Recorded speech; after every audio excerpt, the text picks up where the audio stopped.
Halo, Assalamualaikum warahmatullahi wabarakatuh. Perkenalkan, nama saya Aris Wijaya dengan NIM 05145858358. Pada video ini saya akan menjelaskan hasil laporan praktikum tugas 1 dengan mata kuliah Administrasi Jaringan, yaitu tentang desain subnetting dan routing statis.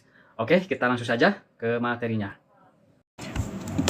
Pada tugas ini saya berperan sebagai administrasi jaringan yang merancang jaringan untuk sebuah perusahaan kecil, yaitu kebutuhan perangkat seperti penjualan 50 perangkat ya, untuk pemasaran 30 perangkat, dan teknologi informasi 10 perangkat. Jadi totalnya di sini memiliki 3 departemen serta 1 kantor cabang di kota lain ya, dengan server 5 perangkat dan tersedia koneksi WAN menuju kantor cabang. Kemudian alamat IP yang tersedia ya, di sini sudah tersedia alamat IP yaitu 192.168.10.0.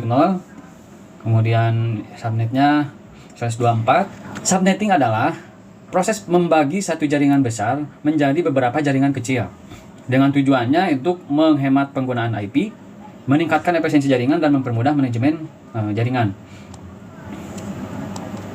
Dan ini rancang skema subnetting efisien berdasarkan blok IP yang diberikan ya, dan kita ditentukan setiap IP subnet masknya.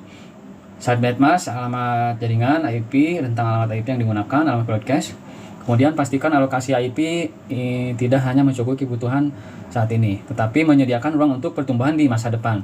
Nah, di sini saya sudah membuatkan materinya, saya sudah membuatkan jawaban tugasnya. Oke, saya akan menjelaskan di sini. Karena di sini sudah tersedia departemen, 3 departemen, 50 perangkat, 30 perangkat, dan 10 perangkat. Karena untuk menentukan menyediakan ruang untuk pertumbuhan di masa depan, kita menambahkan 10 perangkat ya, memberi ruang jadi 60, dan yang tadi 30 menjadi 40, dan yang 10 menjadi 20. Untuk kebutuhan departemen penjualan itu kita memerlukan kebutuhan 60 host. Dan kita melihat subnettingnya di sini. Ya. Di sini kita membutuhkan 60 host ya. Dan kita mungkin akan mengambil untuk yang 256.128 itu kebanyakan ya, itu akan memboroskan alamat IP. Dan kita akan mengambil yang mendekati, yaitu kita 64, dan kita 64 ini kita ambil yang /26 ya. Ini adalah, nah ini kita dapatkan 26. Dan untuk subnet masknya itu 255.255.255.192. Ini didapatkan dari jajaran ini 64 ini 192 ya. Nah, dari 64 ini, dari 64 host ini yang terpakai hanya 62 ya. Oke, untuk kelanjutan departemen pemasaran di sini 40 ya. Kemudian kita ngambil yang di 26. 26 ini. Nah, di 40 ini kita ngambil yang di /26 ya. Dan kemudian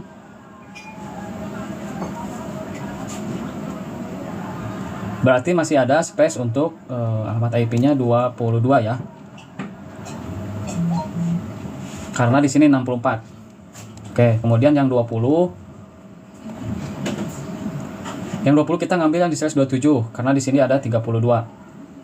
Dan kemudian yang 10 ya, ini kita ngambil di 28. Di /28. Kenapa enggak? Ya, benar. Dan kemudian yang 30 kita ngambil di 26. Nah, di sini kenapa yang ngambil di 26 tidak ngambil yang 27? Karena kalau 32 itu tidak ada untuk ngambil ruang ya, karena duanya lagi ini untuk pembagian network address sama broadcast. Jadi kita ngambilnya yang di /26. Oke, dan inilah penghitungannya untuk subnet mask. Oke, kita lanjut ke pembagian alamat IP network address ya. Di sini alamat addressnya yaitu 10.0 ya. Kenapa di sini karena kita dari kantor kita tersedia yaitu 10.0 ya. Dan subnet mask ini kita terdapat 64 ya. Nih, yang ini adalah 64. Tetapi 64 ini terbagi dengan broadcast yaitu alamat IP 63 Dan ini network address ya. Itu bukan untuk perangkat ya, tapi untuk network address. Jadi yang terpakai hanya 62 saja. Jadi duanya lagi terpotong, satu broadcast dan network address. Dan yang kedua yaitu 64 ya. Ini kita dapatkan 64 karena di sini 0. Karena di sini 0 kita lanjutkan. Di sini /26 itu adalah dapatkan addressnya itu dari 64 ya. Atau kita bisa dilanjutkan dari 63 kemudian lanjutkan 64 ya. Dan kemudian untuk ke bawahnya lagi kita tinggal tambahkan lagi 64 ya, yaitu 128. Dan yang akan terpakai yaitu dari 120 sampai 126 dan 127 nya yaitu broadcast. Kenapa 6128? Karena kita masih termasuk di 26 ya. Kita tinggal tambahkan 64 jadi hasilnya 128. Dan yang akan terpakai yaitu 126 dan ya 127 lagi ini broadcast. Kemudian ke bawahnya lagi. Untuk ke bawahnya lagi kita di 27 ya. Jadi enggak lagi ditambahkan 64 ya, tetapi semakin besar pembagiannya makin kecil ya. Nah, ini kita ditambahkan lagi 32. Jadi kita jumlahkan 128 ditambah 32 yaitu 160. Dan 160 ini tidak bisa digunakan untuk semuanya ya, maka yang digunakan yaitu sampai 158. Dan 159-nya gitu kan digunakan untuk network broadcast dan network address 160. Kemudian yang di bawahnya yaitu 26, kita tinggal tambahkan lagi sama seperti di atas. Kita tambahkan lagi 64 ya, yang didapatkan yaitu 9192. Sama, ini yang bisa digunakan adalah 190. Dan untuk ke bawahnya lagi karena sudah habis maka kita sampai di sini. Dan untuk kelanjutannya ya kita ke bawahnya lagi yaitu 26.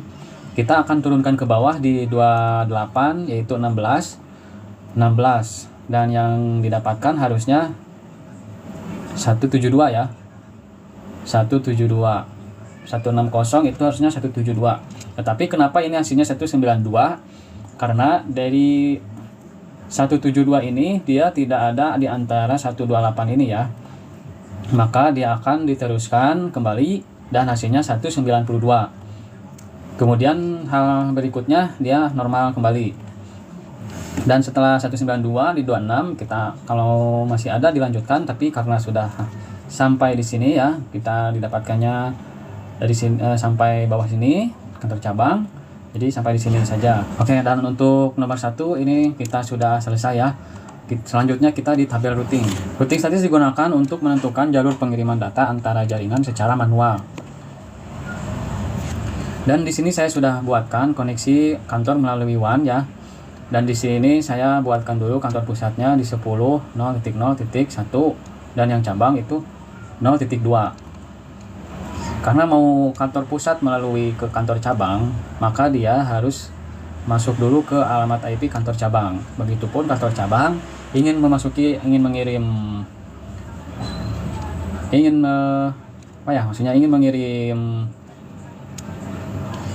meneruskan lalu lintas, dia harus mempunyai alamat IP kantor pusat. Oke, dan di sini kita sudah membuatkan yaitu kantor pusat dengan tujuan untuk ke kantor cabang. Di sini tidak seharusnya seperti ini ya, tapi saya membuatkan IP-nya seperti ini.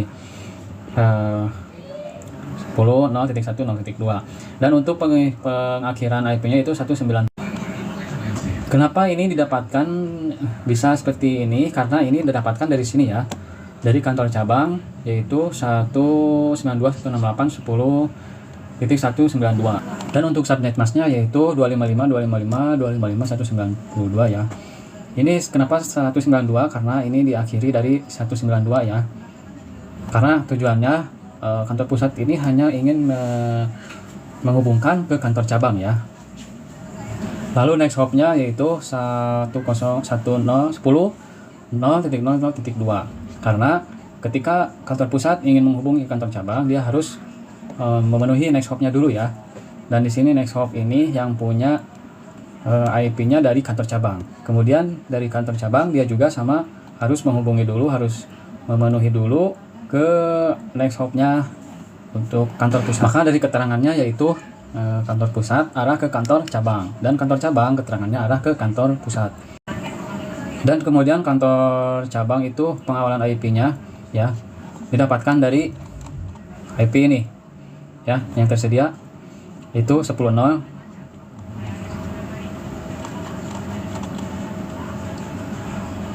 Dan kemudian titik 0 itu diikuti ya, subnetmasnya jadinya 0 ya. Kemudian next hopnya yaitu 10.0.0.1 ya. Jadi dia ke kantor cabang ingin ke pusat melewati next hopnya terlebih dahulu, kemudian akan terhubung ke kantor pusat. Kemudian kantor pusat ini ya yang didapatkan itu 10.0.0.0 dan sama yang dibawa juga kantor cabang itu adalah router, kantor router. Karena tidak bisa kantor pusat ke kantor cabang itu secara langsung, dia harus melewati ke router dulu ya. Ini adalah sama seperti network address ya, jadi dia tidak bisa digunakan untuk pengalamatan IP seperti ini ya, 10.0, 10.64 yang hanya bisa digunakan adalah ini ya. Dan di sini subnet masknya kenapa kita mendapatkan 252, karena kita di sini ya 252 ini didapatkan karena mendapatkan 4. Yang dibutuhkan kita hanya 2 ya, yaitu kantor pusat dan kantor cabang. Maka kita ngambilnya yang 252. Kemudian interface 1 ini ya, ini dari 2 ini harus melewati interface 1 ini ya, dari masing-masing ini. Makanya ini disebut jalur 1. Begitupun yang kantor cabang melewati interface 1 ya, sama jalur 1. Mungkin dari saya, mohon maaf. Demikian penjelasan dari saya. Mohon maaf bila ada kesalahan kekurangan. Terima kasih. Assalamualaikum warahmatullahi wabarakatuh.